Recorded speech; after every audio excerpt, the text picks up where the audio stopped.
Hello everyone, hope you all are doing well. In the previous video, we had studied that force is the push or pull of objects.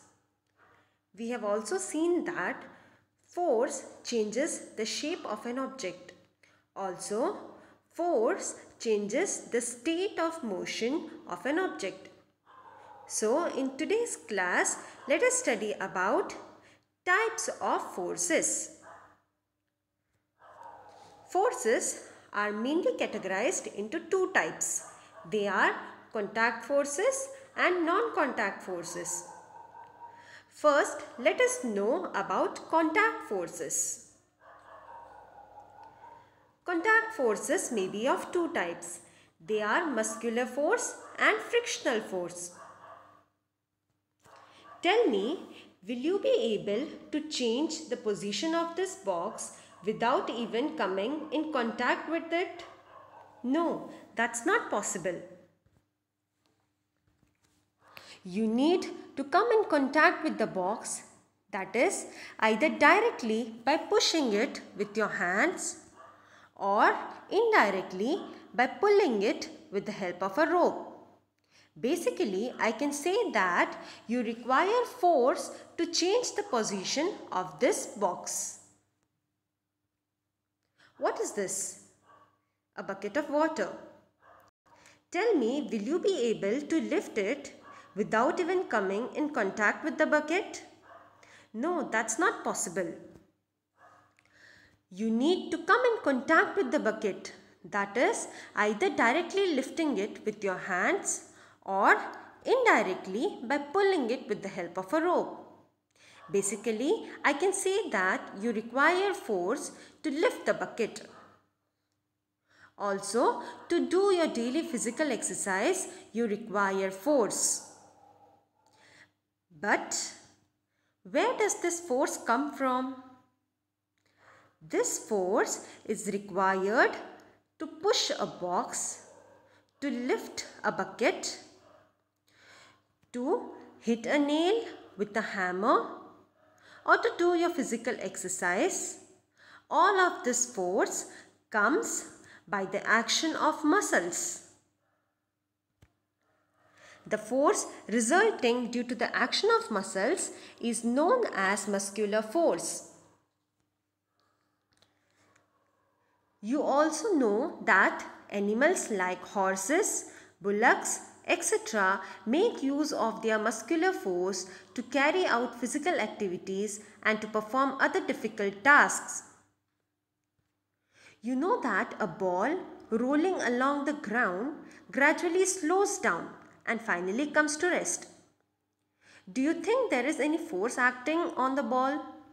Yes, it is the frictional force between the surface of the ball and the ground.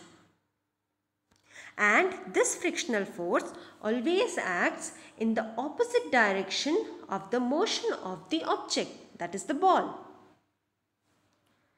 You also know that a car comes to rest when its engine is switched off. Even here, it is the frictional force between the surface of the tire and the ground that brings the car to rest.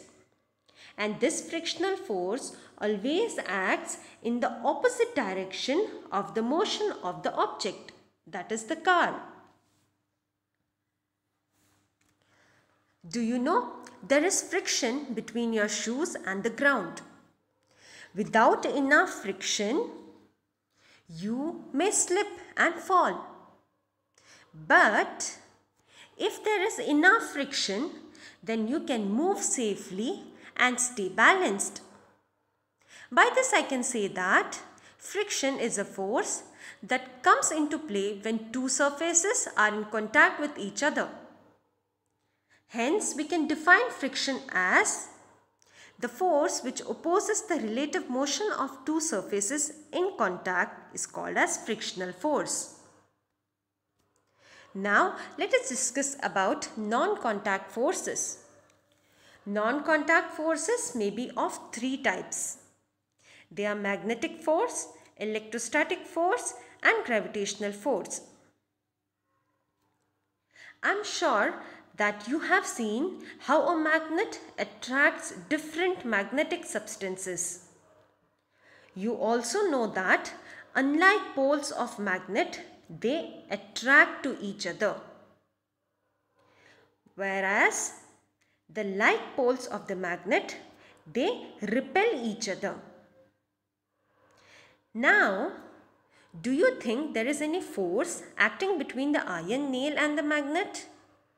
Yes, it is the magnetic force which attracts the iron nail towards the magnet. The force due to the magnetic field of a magnet is called as magnetic force. Now, let us perform a small activity. Take a piece of paper and make small bits of it. Now take a comb, that is a plastic comb. Now rub the comb onto your hair for at least 10 to 15 seconds.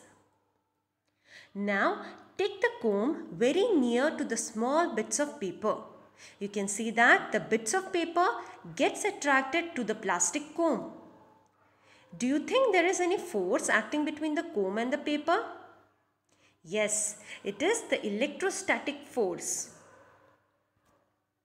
The force exerted by a charged body on another uncharged body or an uncharged body is known as electrostatic force. Here, the charged body is the comb which gets charged when you rub it to your dry hair, and the uncharged body is the paper. You have seen that the fruits and the leaves, they fall to the ground when they get detached from the plant. Have you ever wondered why it is so? You also know that when you throw a ball upwards, it always falls downwards towards the ground. Did you ever think why does the ball always fall down to the ground? Why doesn't it fly up in the air? It is because Earth exerts force and pulls all the objects towards it. This force is called as force of gravity. It is like Earth is pulling you and keeping you on the ground. It is due to the force of gravity that you are able to stand on the earth. Otherwise, you would just be flying like this bird in the air. Also, it is due to the gravitational force of the earth that the moon is revolving around the earth. Gravity is not a property of the earth alone. Even the sun has the gravitational force which makes all the other planets to revolve around it. Now we can define the gravitational force as every object in the universe attracts every other object, and this force of attraction is called as gravitational force. So, in today's class we have studied that there are mainly two types of forces. They are contact forces and non-contact forces. The force resulting due to the action of muscles is known as muscular force. The force which opposes the relative motion of two surfaces in contact is called as frictional force. The force due to the magnetic field of a magnet is called as magnetic force. The force exerted by a charged body on another charged or uncharged body is known as electrostatic force. Every object in the universe attracts every other object. This force of attraction is called as gravitational force. Thank you. Keep watching.